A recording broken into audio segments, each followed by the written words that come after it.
When I was a young guitar player, one of the reasons I took up guitar or enjoyed playing the guitar was that what I wanted to be able to do was play songs that people recognized. Because I loved hearing them, and I thought, man, playing that is going to have to be really fun. And so I started working on playing learned how to read notes and learned how to strum some chords, and got to where I could strum through some things pretty smoothly. And then somebody might say to me, hey, can you play When I'm 64? And I'd say, sure, it goes like this.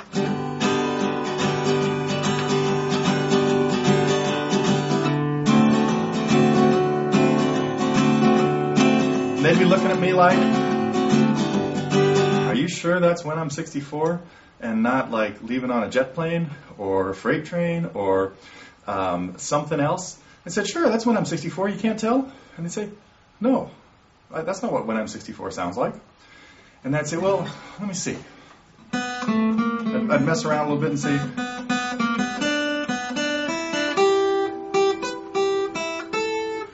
oh, does that sound more like When I'm 64? And they'd still say, well, yeah, kind of. So let me try it again. Let me see if I can just get it a little crisper. And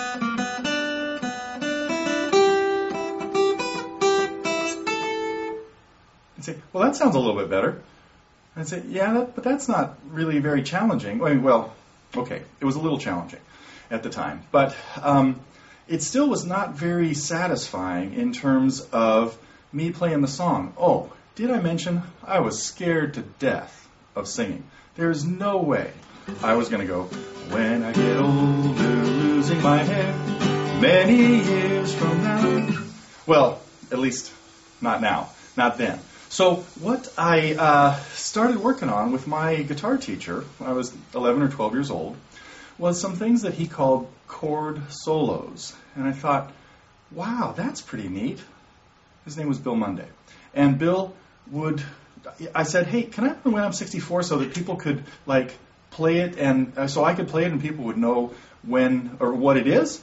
And he'd say, well, sure, that's not so hard. I said, really? I said, well, it is kind of hard. You have to learn a lot of basic things first. I said, okay, well, we've been working on finger picking, keeping a steady alternating bass going back and forth. And I'd learned some very, very simple finger picking songs.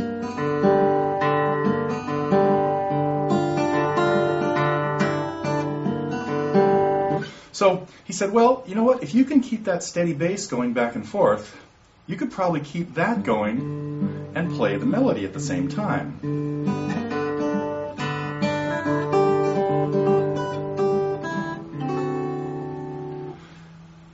That's what I want to do. Now we're on to something.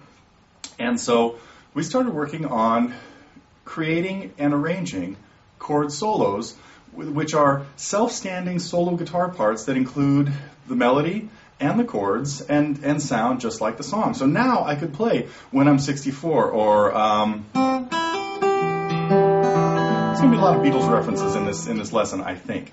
We'll see as we go on. But so the idea of incorporating the chords either with an alternating bass part or the melody, incorporating the chords and the melody, and making this standalone solo guitar piece that is instrumental that you don't have to sing, was like the sun came out. I mean, the light bulbs went on for me, and I just thought, this is too cool. This is what I want to be able to do. And so let's work more on that. And would there be a way I could do some songs flat picking like that? And he said, sure. All you got to do is grab your pick and pick a melody, like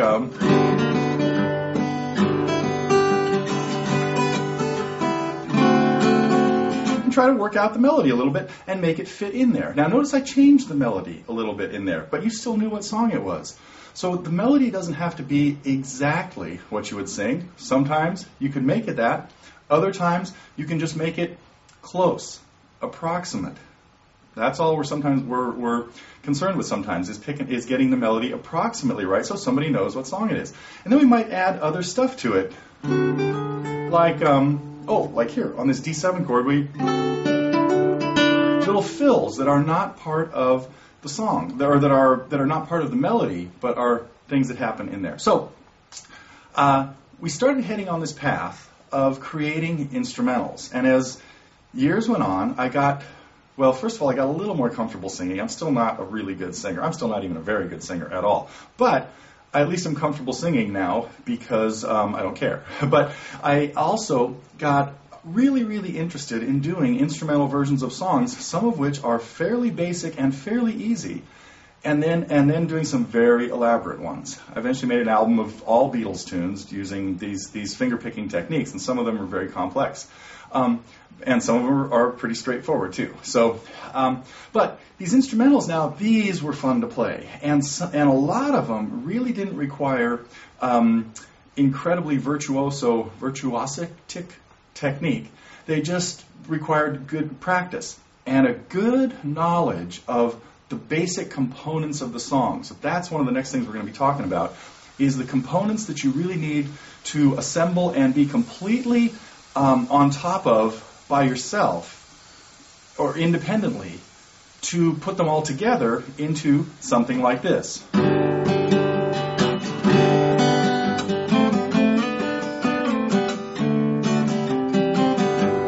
Now, you might recognize that. We could take a song like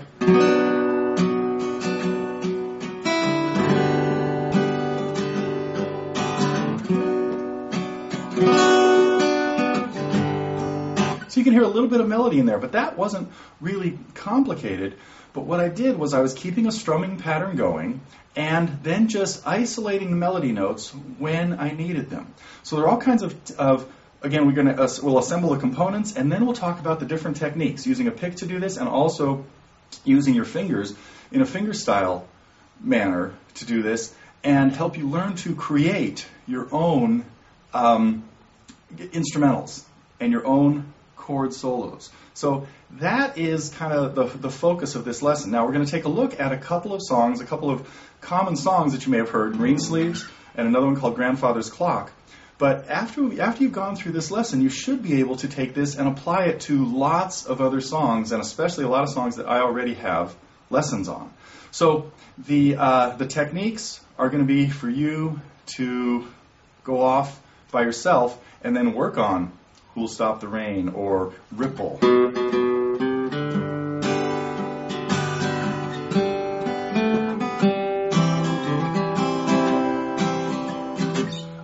We will do some finger-picking ones. We'll take a look at maybe Landslide.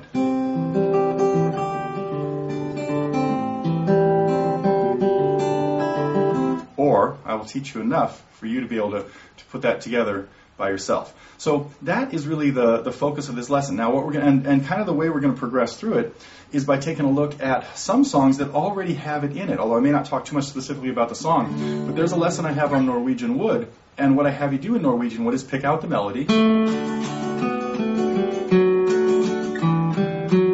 and incorporate that into the strumming. So that is a good lesson to look at to get a little bit of a feel for this first, and then that lesson has that all the way spelled out. I have a finger-picking version of Yesterday.